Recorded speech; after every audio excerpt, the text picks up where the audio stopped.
नमस्कार, मी अजित पाटील. युवा राज्य न्यूजमध्ये आपल्या सर्वांचं स्वागत आहे. आज राज्यातील 12 जिल्हा परिषद निवडणुका, त्यासोबतच 125 पंचायत समितीच्या निवडणुका मतदान आज पार पडलेलं आहे. आज परभणी जिल्ह्यातील आम्ही एक महिना काम केलेलं आहे, मेहनत घेतलेली आहे आणि परभणी जिल्ह्याचा विषयी निवडणुकीचा आढावा देण्यासाठी माझ्यासोबत युवा राज्याचे उपसंपादक गणेश शिंदे देखील आहेत. नमस्कार, मी गणेश शिंदे. आपल्या सर्वांचं मनपूर्वक स्वागत. आता आम्ही परभणी जिल्ह्यामध्ये गेली एक महिन्यापासून सातत्यानं त्या ठिकाणी आमचं वर्किंग होतं, काम होतं आणि तिथलं न्यूज रिपोर्टिंग देखील होतं. आणि यामध्ये आम्ही जे काही युवा राज्य न्यूज जे काही एक्झिट पोल जे काढलाय, हा पोल अंदाज वर्तवलाय. परंतु आमच्या अजित पाटलांनी आणि युवा राज्याच्या टीमने काढलेले अंदाज आतापर्यंत 90% वर यशस्वी ठरले. कारण की आपण नगरपालिका असेल, महानगरपालिका असेल आणि वेगवेगळ्या निवडणुकीचे अंदाज काढले होते, हे मात्र यशस्वीपणे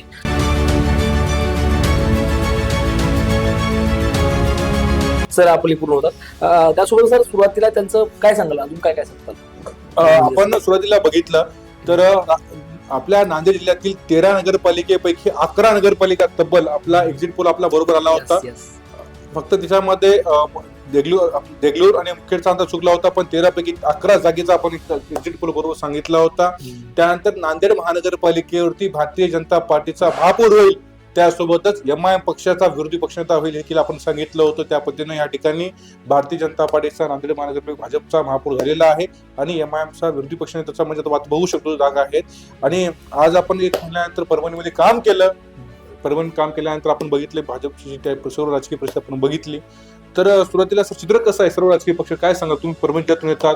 एकंदरीत सर सध्या तरी आम्हाला असं वाटतं की बाबा सध्याचे आपले काही राजकीय नेते आहेत. कारण की पालकमंत्री यावेळेस फार म्हणजे पायाला भिंडी लावून करत होते. पालकमंत्री असतील, भाजपा जिल्हाध्यक्ष सुरेश भुमरे असतील आणि किंवा सुरेशराव वरपुडकर साहेब असतील, रता गुप्ते असतील, सीताराम नंदनमामा असतील, संतोष मुक्ते असतील. एकंदरीत भाजपाची टीम होती सर, पद बॉडी ही प्रचंड वेगाने होती. त्यासोबत शिवसेना 2 गट पडले. एक आनंद भरोसेचा संपूर्ण गट असेल, त्यांचं देखील चांगलं वातावरण दिसतंय. ठाकरे चे स्वतः खासदार असल्यामुळे संजय जाधव यांनी देखील खूप मेहनत घेतली या ठिकाणी. संजय जाधव असतील, राहुल पाटील असतील, एकंदरीत खूप चांगल्या प्रकारची मेहनत सगळ्यांनीच घेतली. परंतु आज एकंदरीत जर अंदाज काय सांगाल, अंदाज सांगणार? आपण जर बघितलं सर, भारतीय जनता पार्टीचे माननीय आमदार या परभणी जिल्ह्याच्या पालकमंत्री माननीय आमदार सुमनती बोर्डीकर यांच्या मार्गदर्शनाखाली भारतीय जनता पार्टीने निवडणूक लढवल्या होत्या.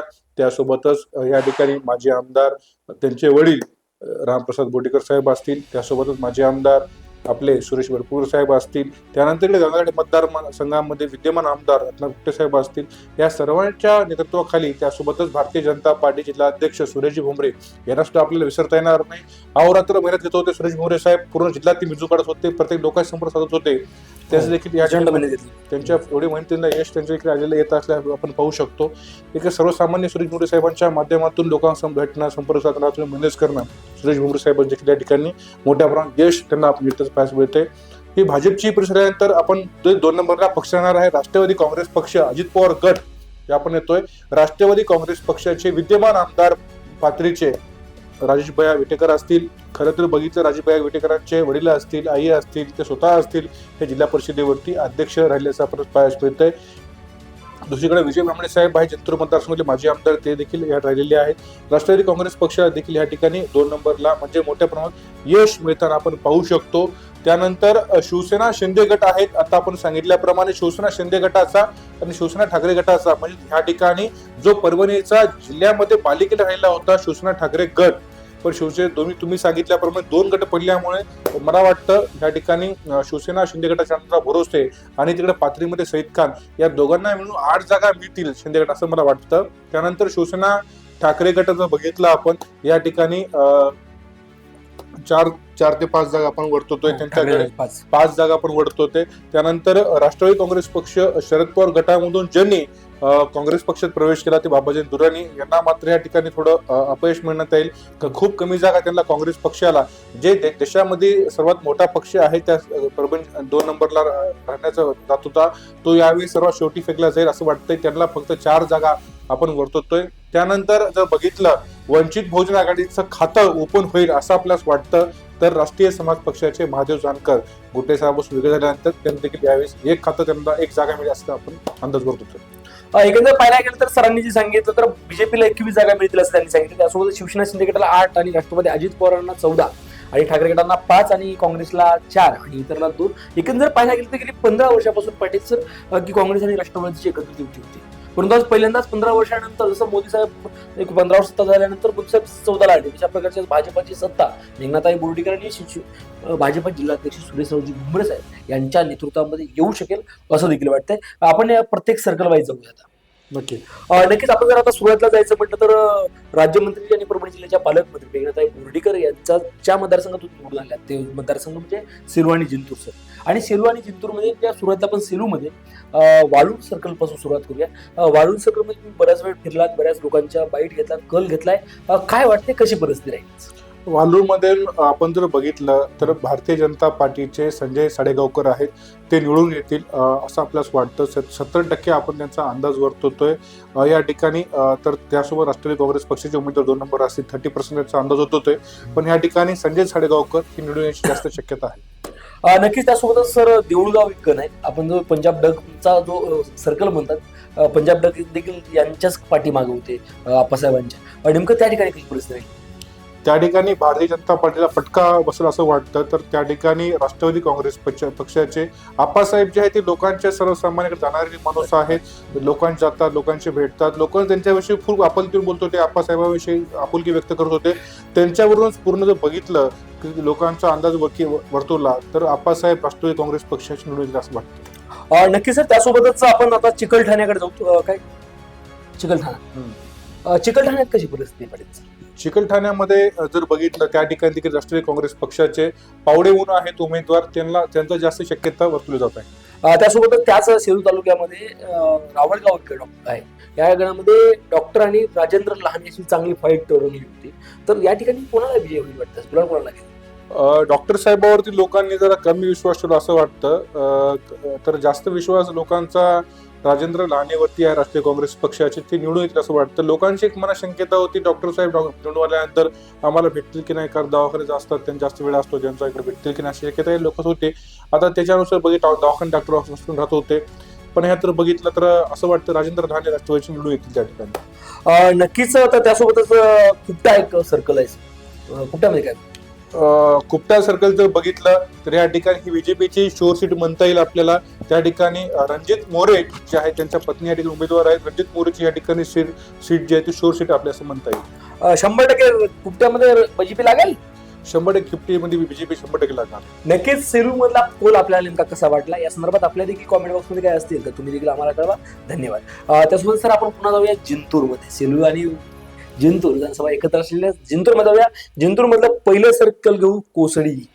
काय वाटतं कोसळी? जिंतूर मतदारसंघावरती बघितलं विधानसभेच्या मतदारसंघावर तर गेल्या 45 वर्षापासून जास्तीच्या जास्त कार्य करते. कारण रामप्रसाद बोर्डीकर साहेब त्या ठिकाणी 3 टर्म आमदार होते. त्याच्यानंतर मीनाजी दिदी बोर्डीकर 2 टाइम आमदार, म्हणजे 25 वर्षे सत्ता हे बोर्डीकरांची या ठिकाणी राहिलेली आहे. त्यातला त्यांचा मतदारसंघातला सर्कल आहे कोसडी. या ठिकाणी बीजेपीचं वातावरण आहे. बीजेपीच्या या ठिकाणी कोसडीमध्ये जे सीट आहे वागीकर हे शिवडून शक्यता असं वर्तवले जात आहे. नक्कीच. एकंदर पाहायला गेलं तर वागीकर 2 ठिकाणी उभा टाकले. एकंदर वागीकरांना मात्र बऱ्याच वेळेस यश देखील मिळतो. त्यासोबत दुसरे आपण सर्कल घेऊया भोगाव.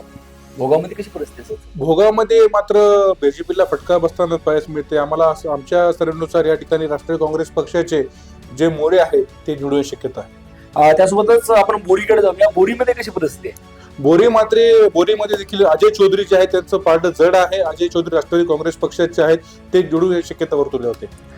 त्यामध्ये जिंतूर तालुक्यातील 4 ठाणा सर्कल हे फार महत्वाचं सर्कल आहे. या सर्कलमध्ये कशी परिस्थिती आणि काय आम्हाला या ठिकाणी अपक्ष उमेदवार थोडं पारड जड वाटतं. या ठिकाणी जे अपक्ष उमेदवार आहे त्यांचं पारड थोडं जड आहे. या ठिकाणी या उमेदवारांचं नाव सांगतो. सो घाटळ म्हणून अपक्ष उमेदवार आहेत, त्यांचं पारड मात्र जड आहे. आम्ही 80% शक्यता जास्त वर्तवतोय.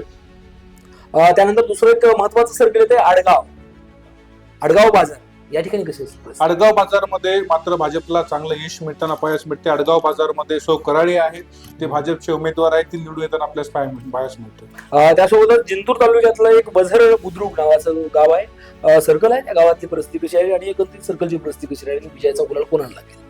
वझर सर्कलमध्ये मात्र बीजेपीला चांगलं यश मिळताना पाहायला मिळते. वझर सर्कलमधून बीजेपीचे जे वटाणे आहेत ते निवडून येत असं पाहिजे. आणि वटाण्यांचं काम जर बघितलं, लोकांशी तळमळ असेल, काम असेल, जनसामान्य भेटीगाठी असतील, ते नेहमी राहत होते. त्याच्यामुळे वझर सर्कलमधून बीजेपीचे वटाणे निवडून येतील वाटतं. त्यासोबतच त्याच तालुक्यातलं सांगवी म्हाळसा एक सर्कल आहे, प्रमुख सर्कल म्हणून ओळखलं जातं. या सर्कल मध्ये काय परिस्थिती राहील? सावंगी माळसा या सर्कलमध्ये बीजेपीचे उमेदवार आहेत, ते निवडून येतील असं वाटतं आम्हाला. नक्कीच. त्यासोबतच सर वागी धानोरा या ठिकाणी कशी परिस्थिती आहे? वाघी धानोऱ्यामध्ये मात्र राष्ट्रवादी काँग्रेस पक्षाचे उमेदवार आहेत. त्यांचं नाव सांगू तुम्हाला, राठोड म्हणून आहेत. त्यांचं पारडं जड आहे. आम्ही त्यांना 85% शक्यता वर्तवतो. राठोड म्हणून आहेत ते उमेदवार मिळत आहेत. त्यासोबत वस्सा नावाचं एक चांगलं सर्कल आहे, मोठं देखील सर्कल आहे. या सर्कल मध्ये कशी परिस्थिती आहे? ही इथली सीट बीजेपीची शोर आहे असं म्हणता येईल, कारण मनीषा पारवे हे जे आम्ही जेवढं जे सॅम्पल घेतले, सर्वे घेतले, त्यावेळेस त्यांचं बरेच नाव पाहायला भेटलं. लोकांनी शक्यता केली, लहानापासून मोठ्यापर्यंत त्यांचं नाव होतं. यामुळे बीजेपीचे जे उमेदवार आहेत मनीषा पारवे वसा म्हणून निवडतील असं वाटतं. त्यासोबत वरुण नावाचं एक सर्कल आहे, सर्कल देखील महत्वाचं देखील सर्कल म्हणून ओळखलं जातं. एकंदरीत त्या सर्कलमध्ये कशी राहिली परिस्थिती आणि भाजपाला संकुलित वाटते, काय वाटते? नाही, वरुडमध्ये भाजपचे जे राजेंद्र थट्टे आहेत ते बीजेपीचे 100% या ठिकाणी निवडून येतील. कारण या ठिकाणी बघितलं आम्ही बराच काळ त्या मतदारसंघात होतो, त्या सर्कलमध्ये होतो. आम्ही देखील लोकांच्या संपर्कात होतो, काय होतंय काय नाही. तर या ठिकाणी भाजपचे जे राजेंद्र थट्टे आहेत ते 100% निवडून येतील.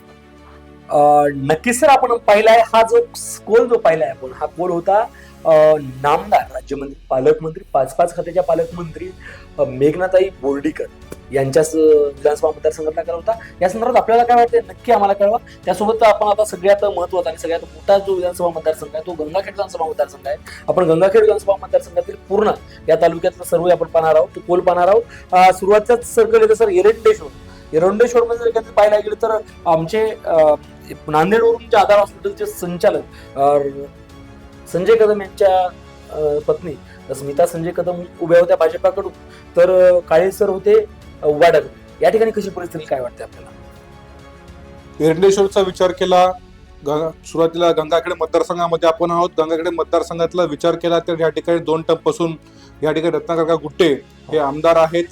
राष्ट्रीय समाज पक्षासोबत गेल्या वेळेस होते आणि ह्यावेळेस ते भारतीय जनता पार्टीच्या उमेदवार दिलेली आहे. भारतीय जनता पार्टी पुरस्कृत उमेदवार केलेले म्हणण्यापेक्षा भारतीय जनता पार्टीच्या कमळ या निशाणीवरती स्वतःचे उमेदवार उभे केलेले आहेत. भारतीय जनता पार्टीला अजून आदेश वगैरे म्हणता येईल किंवा त्यांनी स्वतःकडे गेले म्हणता येईल, पण या ठिकाणी भाजपच्या उमेदवार ते आहेत. आणि जे काही उमेदवार ते गंगाखेड मतदारसंघामध्ये भाजपली ते त्यांच्या मनानुसार दिलेले आहेत गुट्टे साहेबांच्या. तर या ठिकाणी बघितलं, आता तुम्ही नाव घेतलं एरंडेश्वर सर्कलचं, तर या ठिकाणी राष्ट्रवादी काँग्रेस पक्षाचे शरद पवार गटाचे जे युवा अध्यक्ष होते रितेश काळे ते या ठिकाणी शिवसेना उद्धव बाळासाहेब ठाकरे गटाकडे गेले. उद्धव बाळासाहेब ठाकरे गटातून त्यांनी मशाल या चिन्हावर लढवली आणि त्यांच्या विरोधामध्ये आपण जे नाव घेतलं ते आधार हॉस्पिटलचे डॉक्टर संजय कदम हे भारतीय जनता पार्टीकडे होते.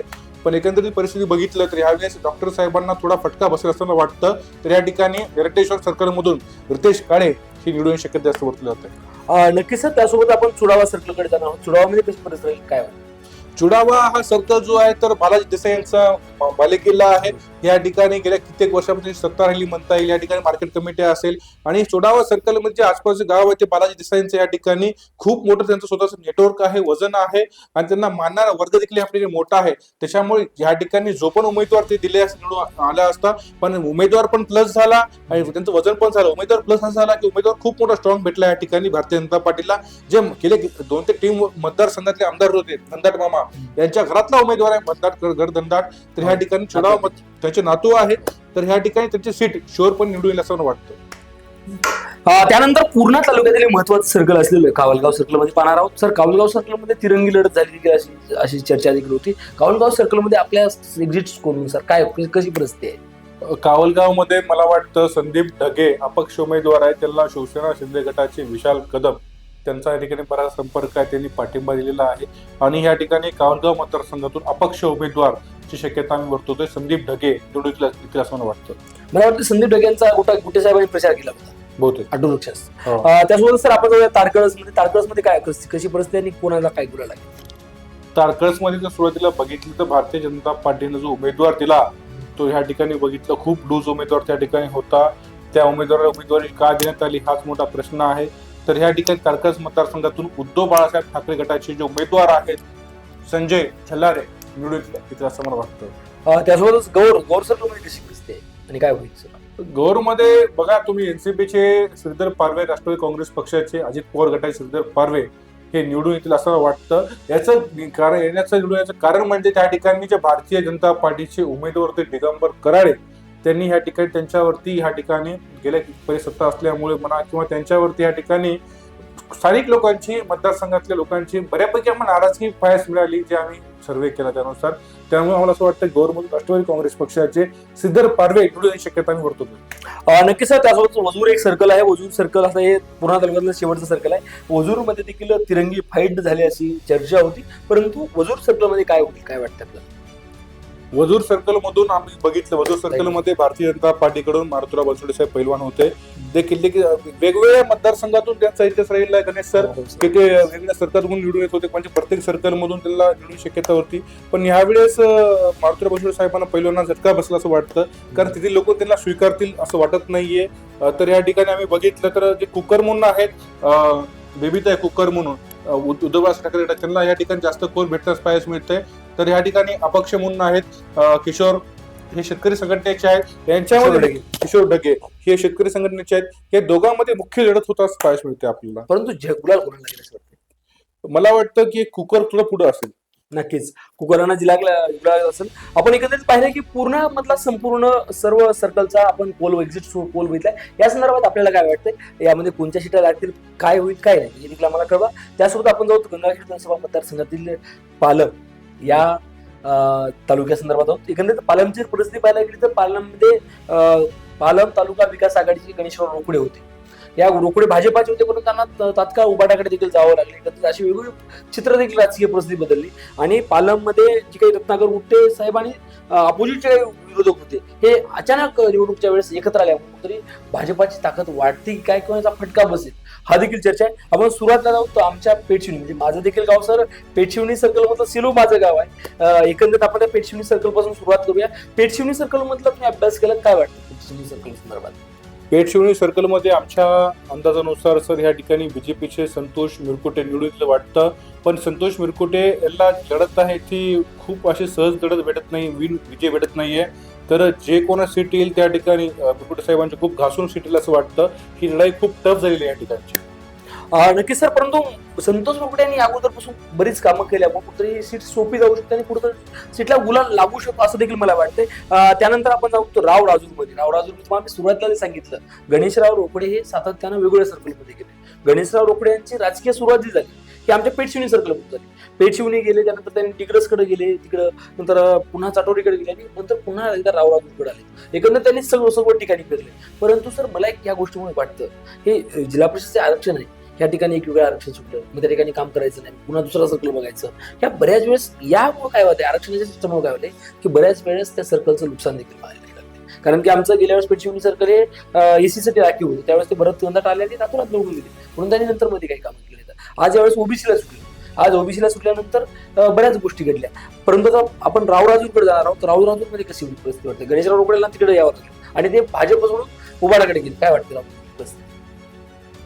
राव राजूर मधून आमचा बी अंदाज तेच आहे. त्या ठिकाणी उद्धव बाळासाहेब ठाकरे चे गणेशराव रोकडे यांचं नेतृत्व तुम्ही सांगल्याबरोबर गणेशराव खूप चांगला आहे.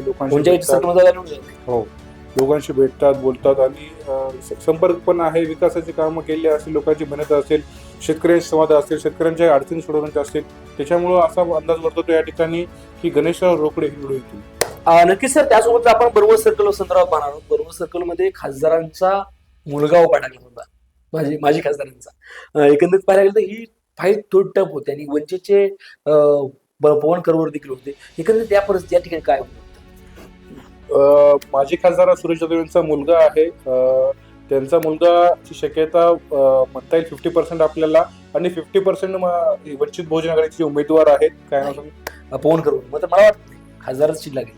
नाही, पवन त्यांचे 50-50 सांगता येईल. आपल्या वंचित बहुजन आघाडी पण ह्या ठिकाणी खूप जोर लावलेला आहे आणि त्यांना बऱ्यापैकी पाठिंबा भेटतोय, सपोर्ट भेटतोय. 50-50 सांगता येईल. आपल्या वंचित बहुजन आघाडी किंवा बीजेपीचे जे आहेत जाधव ते निवडून येऊ शकतात. नक्कीच भाजप त्याच ठिकाणी सर बनवसमध्ये एक सीताराम मामा गंधाट यांचा डावा उजवा हात म्हणून ओळखले जाणार आहे.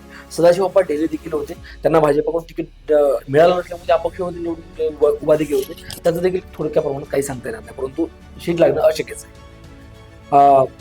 यानंतर पाहणार आपण चाटोरी सर्कल सर. चाटोरी सर्कल यावेळेस राखीव सुटले सर शेड्यूल कास्टसाठी. या ठिकाणी काय वाटतं आपल्याला? साटोरी मतदारसंघातून माजी आमदार सीताराम गंधार मामांचे नातू जे आहेत ते उभे टाकलेले आहेत. आणि ह्या ठिकाणी बघितलं तर ही सीट जे म्हणताय साटोरी मतदारसंघ बीजेपीची शोर सीट म्हणता येईल, ही निघू शकतील.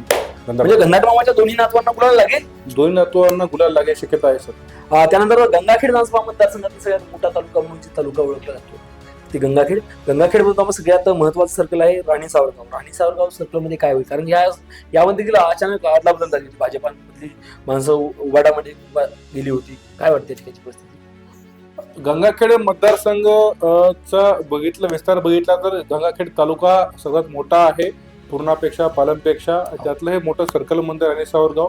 या ठिकाणी उद्धव बाळासाहेब ठाकरे गटाचे श्रीनिवासजी मुंडे आहेत ती निवडण्याची शक्यता आहे सर. नक्की श्रीनिवास मुंडे हे भाजपाचे निष्ठावंत कार्यकर्ते, रामप्रसाद मुंडे यांची देखील फार जवळचे आहेत. त्यांचा हयात गेली पूर्ण भाजपमध्ये, परंतु त्यांना देखील डावळल्या गेले. त्यासोबतच दुसरा याचा गणेश सर तुम्ही सांगितल्याप्रमाणे याचाच फटका भाजपला बसतोय. त्याच्यामुळे त्यांना ऐन टाइमला मला हे कळत नाहीये अल्ताफ नावाचे जे मुस्लिम उमेदवार आहेत त्यांना याला कट करून त्यांना उमेदवारी का देण्यात आली, हा सर्वात मोठा प्रश्न आहे. कारण ह्या ठिकाणी भारतीय जनता पार्टीचे ही जर श्रीनिवास मुंडे सीट भेटली असती तर ही सीट शोर सीट झाली असती, नक्की झाली असते. आणि गणेशराव ऑलरेडी गणेशराव त्यांना देखील त्यांना तिकडून डावळण्यात गेले. सर त्यासोबत आपण बघू धारासूर. धारासूर मध्ये काय वाटते? धारासूर मधून जे बघितलं सर या ठिकाणी राष्ट्रवादी काँग्रेस पक्षाचे सोळंके म्हणून आहेत तर त्यांची सीट या ठिकाणी आहे. तर त्यांच्यासोबत डॉक्टर कदम म्हणून आहेत, तर भारतीय जनता पार्टीचे डॉक्टर कदम यांची या ठिकाणी डॉक्टर सुभाषराव मला वाटते कदम आहेत. तर या ठिकाणी भारतीय जनता पार्टीचे ते निवडून येतील. या ठिकाणी त्यांची सीट आम्ही वर्तवतोय. नक्कीच सर. डॉक्टर सुभाष कदम हे वैद्यकीय सेवेमध्ये काम करत असताना देखील पीक विमा असेल, वेगवेगळं काम असेल, यामुळे नेटवर्क आहे. आणि एकमेव मी अशी जाहिरात पाहिली सर त्यांची की प्रत्येक गावातल्या त्यांनी काय काय कामं केली दाखवण्याचा प्रयत्न केला, परंतु कुठलीही अशी माझी जिल्हा परिषद सदस्याने केली, त्यामुळे त्यांची सीट लागेल असं देखील वाटतंय. त्यासोबत आपण दुसरं बहुत महातपुरीमध्ये रत्नाकर गुट्टे साहेबांचं फार लक्ष होतं. काय वाटतं या ठिकाणी? गुट्टे साहेबांचं लक्ष सर सर्व मतदारसंघ जास्त थोडं प्रेम जास्त होतं. या ठिकाणी सर महातपुरीवरती बघितलं तर आम्हाला संभाजी पोले आहेत, पोलेंचं वैयक्तिक नेटवर्क खूप चांगलं आहे. विशेष सांगायचं म्हणजे लोकांशी आम्ही जेव्हा कॉन्टॅक्ट केला, संपर्क केला तर त्यांच्याविषयी जास्त आम्हाला पाहायला भेटलं. भाजपचे संभाजी पोले हे या ठिकाणी निवडून सर. नक्कीच. महातपुरी आपलं मरडसगाव मध्ये काय होईल? मर्रस गावामध्ये या ठिकाणी देखील भारतीय जनता पार्टीचे प्रल्हादराव मुरकुटे निवडून येतील सर. सगळ्यात महत्वाचं परभणी जिल्ह्यामध्ये पहिला प्रॉपर परभणी विधानसभा मतदारसंघातला 10 सर्कल आहेत सर. आणि एकंदरीत पाहायला गेलं तर या ठिकाणी संजय जाधव 10 वर्ष सातत्यानं आमदार होते. आपण 20 वर्षापूर्वी, आणि आता 10 वर्षापूर्वी राहुल पाटील देखील आमदार आहेत. एकंदरीत या ठिकाणी शिवसेना शिंदे गटाचं मात्र शिवसेना ठाकरे गटाचं फार प्राबल्य चांगलं वाटतंय. त्याच्यामध्ये शिवसेना शिंदे गट चांगला वाढलाय हेही नाकारता येणार नाही. परंतु दोन्ही खासदार म्हणजे आमदार संजय जाधव, बंडू जाधव आणि राहुल पाटील यांनी देखील चांगला फोकस या ठिकाणी मारलाय. एकंदरीत आपण देखील परभणीचा अभ्यास केलाय. एकंदरीत आपण सुरुवातीचं सर्कल जे आहे परभणीमधलं झरी संदर्भात आपल्याला परभणी लोकसभा, परभणी विधानसभा या ठिकाणी शिवसेना उद्धव बाळासाहेब ठाकरेचे खासदार आणि आमदार आहेत. परभणी विधानसभा मतदारसंघामध्ये गेल्या 5 टर्मपेक्षाही अधिक काळ या ठिकाणी शिवसेनेचा आमदार राहिलेला आहे, शिवसेनेचे खासदार राहिलेले आहेत. आणि परभणी जिल्हा हा शिवसेना उद्धव बाळासाहेब ठाकरेचा बालेकिल्ला असं म्हणता येईल. या ठिकाणी मोठी पकड आहे. त्या परभणी तालुक्यात आपण आहोत. परभणी मतदारसंघातला जरी म्हणजे मतदारसंघ त्यातला आहे. या ठिकाणी शिवसेना उद्धव बाळासाहेब ठाकरे गटाच्या पक्षाकडून या ठिकाणी माजी आमदार सुरेश वरपुडकर यांच्या कन्या वरपुडकर उभं टाकल्या होत्या आणि उद्धव बाळासाहेब गटाच्या वरपुडकर या ठिकाणी झरीमधून निवडून येतील असं मला वाटतं. नक्की सर. एकंदरीत पाहायला गेलं तर वरपुडकरांचं राजकारण जवळपास 5 ते 6 जागा त्यांनी दिल्या वेगळ्या पक्षामधून, भाजपाच्या माध्यमातून देखील. वरपुडकरांना कुठं घराणेशाहीचा देखील आरोप झालाय आणि तुम्ही सांगताय की त्यांची सीट लागेल नक्कीच. त्यासोबत आपण पाहू की टाकळी बोबडे यामध्ये कशी परिस्थिती आहे? टाकळी बोबडीमधून प्रतीक्षा जयस्वाल उद्धव बाळासाहेब ठाकरे गटाच्या निवडून येतील असं मला वाटतं. टाकळी कुंभकर्णमध्ये कशी परिस्थिती आहे? ह्या मतदारसंघातून शिवसेनेचे शिंदे गटाचे जिल्हा प्रमुख आनंदराव भरोसे निवडणूक लढत आहेत. आणि त्यांनी विधानसभेला परभणीचे शिवसेना ठाकरे गटाचे आमदार राहुल पाटील यांनी लढत दिली होती. आणि त्याच्यामुळं जे विधानसभेला टक्कर देऊ शकतात त्याच्यामुळे टाकळी कुंभकर्णमधून आनंदराव भरोसे हे 100% निवडून येतील असं आम्हाला वाटतं. नक्की. त्यानंतर पेडगाव एक महत्वाचं सर्कल आहे. पेडगाव मध्ये कशी परिस्थिती असेल सर?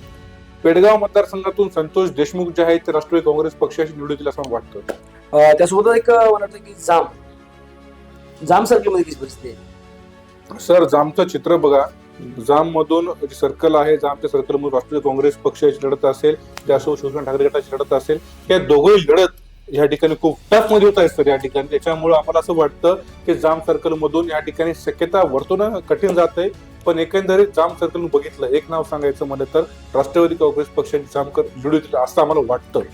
नक्कीच. त्यासोबत आपण सर पाहूया पिंगळीमध्ये काय आहे परिस्थिती आहे. एक राखीवला हा मतदारसंघ सुटलाय, परंतु या ठिकाणी सर वाघीकरांची सून त्यांनी शेड्यूल कास्टचं सर्टिफिकेट काढलं आणि त्यांनी देखील उमेदवार बघितले. या ठिकाणी कशी परिस्थिती आहे? पिंगळी जो सर्कल आहे तो भारतीय जनता पार्टीचे जिल्हा अध्यक्ष सन्मान्य सुरेशजी भुमरेकर यांचा मतदारसंघ आहे, ज्यांचं गाव आहे. या ठिकाणी तिथे कित्येक दिवसापासून तयारी करताय, मेहनत घेताय कार्यक्रम त्यासाठी. त्याच्यामुळे पिंगळीची सीट जी आहे थोडं टफ म्हणता येईल, पण या ठिकाणी भारतीय जनता पार्टीचे उमेदवार आहेत त्यांची या ठिकाणी सीट वर्तवली जात आहे. नक्की सर. त्यासोबत सिंगणापूरमध्ये कशी परिस्थिती आहे? पिंगळीचं एक मिनिट वापस घेऊया. पिंगळीमध्ये कांबळे ही लढत चांगली देत आहे, त्याच्यामुळे कांबळे देखील कुठेतरी विन होतील का शक्यता आहे. पण भाजप सोबत त्यांची लढत आहे, मग जी पण सीट या ठिकाणी निवडून येईल ते घासून निवडून येऊ शकते पिंगळीची. नक्की सर. त्यासोबतच आपण पाहणार आहोत की शिंगणापूरमध्ये कशी परिस्थिती आहे? सिंगणापूर मतदारसंघातलं बघितलं, सिंगणापूर मतदारसंघामध्ये माजी आमदार सुरेशजी वरपुडकर यांचे सुपुत्र आहेत शमशेरभाई वरपुडकर, ते निवडून येण्याची शक्यता जास्त वर्तवली जात आहे. त्यासोबतच लोहगावमध्ये परिस्थिती आहे? लोहगावचं सर भारतीय जनता पार्टीचे उमेदवार आहेत ते चांगल्या पद्धतीने लढत आहे. त्या ठिकाणी भारतीय जनता पार्टीची चांगली शक्यता वर्तवली जाते. भारतीय जनता पार्टीचे उमेदवार हे 95% शक्यता आहे मला निवडून येतील. पोखरणी नरसिंह पोखर नरसिंह मात्र या ठिकाणी भाजपला फटका बसताना पाहायला मिळते. पोखर नरसिंहमधून राष्ट्रीय काँग्रेस पक्षाचे बाबर म्हणून आहेत, हे या ठिकाणी निवडून येऊ शकतात. बाबरला बीजेपीने टाळलं होतं आणि तिकडे गेली, त्यामुळे 100% त्यांना देखील सीट लागू शकते असं म्हणताय. दैठण्यामध्ये कशी परिस्थिती आहे? ही वरपुडकरांच्या घरातली 5वी सीट आहे सर दैठण्यातली. म्हणजे सुरेशराव वरपुडकर साहेबांनी माजी आमदार एका घरामध्ये 6 उमेदवार दिलेले आहेत. मला वाटते 5वी का 6वी सीट आहे एकाच घरातून दिलेली दैठण्याची, आणि ही सीट सुद्धा प्रेरणा ताई वरपुडकर यांची निवडून असं मला वाटतं. नक्कीच. आता आपण परभणी विधानसभा मतदारसंघ संपलेला आहे, त्यानंतर आपण जाऊया सोनपेठकडे. सोनपेठमध्ये शेळगाव सर्कल आहे सर, सर्कलमध्ये कसं वाटतं? हे बघा, सोनपेठ पाथरी मतदारसंघ राष्ट्रवादी काँग्रेस पक्षाचे विटेकर, राजेशभाई विटेकरांचा मतदारसंघ आहे. या मतदारसंघात बघितलं, प्रत्येक आमदारांचं आपापल्या मतदारसंघामध्ये थोडंफार वजन असतंच, म्हणायला नाकारायला हरकत नाही. त्यांचं वजन या मतदारसंघामध्ये बऱ्यापैकी आहे. त्यांचे वडील असतील, त्यांच्या आई असतील आणि ते स्वतः असतील, गेल्या कित्येक टर्म पासून त्यांची या ठिकाणी राष्ट्रीय काँग्रेस पक्षाची वर्चस्व राहिलेलं आहे, त्यांचं वजन राहिलेलं आहे. आणि शेळगाव मतदारसंघातून राजेशभाई विटेकरांचे बंधू निवडणूक लढत आहेत, त्याच्यामुळे त्यांचं पानं जड असल्याचं पाहायला मिळते. आणि आमची शक्यता आहे या ठिकाणी शेळगाव मतदारसंघातून विटेकर साहेब निवडून येतील. नक्कीच. त्यासोबत उकुळीमध्ये काय वाटते? उकळी बुद्रुकाचा सर्वे केला तर या ठिकाणी देखील राष्ट्रीय काँग्रेस पक्षाचे उमेदवार निवडतील असं मला वाटतं. नरवाडी मात्र या ठिकाणी राष्ट्रीय काँग्रेसला फटका बसताना पाहायला मिळते. नरवाडी मतदारसंघातून भारतीय जनता पार्टीचे धोंडगे हे उमेदवार निवडतील आम्हाला असं वाटतं. नक्कीच्या केंद्रात पाहिलं की धोंडगेकडे मेघनाताई बोर्डीकर आणि जिल्हाध्यक्ष सुरेश भुमरे यांचं देखील विशेष लक्ष होतं, त्यामुळे ती देखील सीट निवडून येते असं आपल्याला म्हणतंय. त्यासोबत आता आपण पाथरीमध्ये पाहणार आहोत, त्यांचा मतदारसंघातला हा तालुका आहे. पाथरीमध्ये लिंबा हे सर्कल आहे. लिंबामध्ये काय?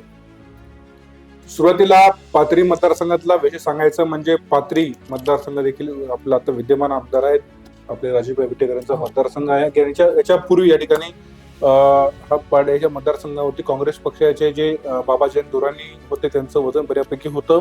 ते आता राष्ट्रीय काँग्रेस पक्षातून काँग्रेस पक्षात आलेले आहेत आणि काँग्रेस पक्षात बघितलं तर या ठिकाणी पाथरी मतदारसंघात त्यांचं वजन पाहायला मिळतंय आणि लिंब्यातून त्यांची सीट काँग्रेस पक्षाची निवडून येईल असं मला वाटतं. नक्की. त्यासोबत दुसरं एक सर्कल आहे कासापूर, यामध्ये कशी परिस्थिती? कासापुरी मात्र उद्धव बाळासाहेब ठाकरे आणि काँग्रेसमध्ये मात्र फाईट होताना पाहायला मिळतंय. 50-50 शक्यता आहे या ठिकाणी कोणी निवडून येऊ शकतो. हदगाव मध्ये राष्ट्रवादी काँग्रेस पक्षाची आणि उद्धव बाळासाहेब लढत आहे. या ठिकाणी हदगाव मतदारसंघातून राष्ट्रवादी काँग्रेस पक्षाचे उमेदवार निवडतील असं म्हणून वाटतं. टाकळगाव मध्ये देखील बघितलं तर या ठिकाणी काँग्रेस पक्षाचे उमेदवार निवडतील असं वाटतं सर. नक्कीच. देवनांद्रा मात्र असं सीट आहे ज्या ठिकाणी भाजपची सत्ता नाही, कोणत्याही राजकीय पक्षाची नसून एखादा अपक्ष उमेदवार जे आपण सांगितलं सुरुवातीला, तो अपक्ष उमेदवार हा देवनांद्राचा असू शकतो आणि त्यांच्या ठिकाणी अपक्ष उमेदवार देवनांद्र्यामधून निवडून येण्याची शक्यता जास्त मोठ्या प्रमाणात वर्तवली जात आहे. त्यासोबतच आपण आता जाणार आहोत मानवत तालुक्यामध्ये. मानवतमध्ये ताड बोरगाव हे महत्वाचं सर्कल आहे. या ठिकाणी कशी वेगळी गरज ताडबरगाव सर्कल मधून राष्ट्रवादी काँग्रेस पक्षाचे आंबेगावकर जे आहेत ते निवडून येऊ शकतात सर. रामपुरी मानवत तालुका. मानवत तालुक्यात रामपुरी देखील या ठिकाणी राष्ट्रवादी काँग्रेस पक्षाचे उमेदवार निवडून येऊ शकतात. केकर जवळा यामध्ये कशी परिस्थिती केकर जवळ बघितलं तर शिवसेना शिंदे गटाचे उमेदवार आहेत ते या ठिकाणी निवडून येऊ शकतात. कोल्ह्यामध्ये कशी परिस्थिती कोल्ह्यामध्ये देखील जर बघितलं कोल्ह्याची सीट शोर सीट म्हणता येईल. शिवसेना शिंदे गटाचे उमेदवार निवडून येऊ शकतात. धन्यवाद. तर एकंदरीत आपण जर पाहायला गेलो तर हा फक्त आमचा अंदाज होता. अंदाज आणि फिक्स यामध्ये फरक आहे. आम्ही केलेल्या अभ्यासानुसार आणि लोकांनी आमच्या परत दिलेल्या पोलानुसार आम्ही हा विशेष अंदाज दर्शवला होता. यामध्ये कोणती सीट कधी मागं पुढे यामध्ये होऊ शकतं. एखाद्यावर आम्ही फाईट देखील सांगितलेलं आहे. यामुळे हे पूर्णपणे खराच नसून आणि किंवा एखाद्यावर राग याचा देखील विषय नाही, कारण की हा अंदाज व्यक्त करणं आमचं काम आहे. अंदाज आम्ही व्यक्त केलं. निवडणूक मतदान देखील झालंय. मतदानाच्या नंतरचा अंदाज आहे. हा अंदाज तुम्हाला नेमका कसा वाटला एकंदर पाहायला गेलं तर या ठिकाणी जर एकंदर पाहायला गेलं तर भाजपाची सत्ता येईल असं देखील वाटतंय. परंतु या संदर्भात आपल्याला देखील काय वाटतंय आपल्या प्रतिक्रिया नक्की कळवा. धन्यवाद. नक्कीच यानंतर कोणा राग येऊ नका. फक्त शक्यता आहे एक्झिट पोलचं काम असतं. एक्झिट पोल द्यायचं तुमच्यापर्यंत मांडायचं आणि मतदान झाल्यानंतरचा आमचा एक्झिट पोल आहे. त्याच्यामुळे तुम्ही आम्हाला आमच्या कुठल्या प्रकारे नाराज न होता किंवा राग न येता आमचा अंदाज पोल स्वीकारा विनम्र विनंती. तसेच आपल्याला काही वाटलं असेल त्याबद्दल आमच्या चॅनलच्या वतीने क्षमस्व आणि पाहत राहा युवा राज्य न्यूज चॅनल. धन्यवाद. थँक्यू.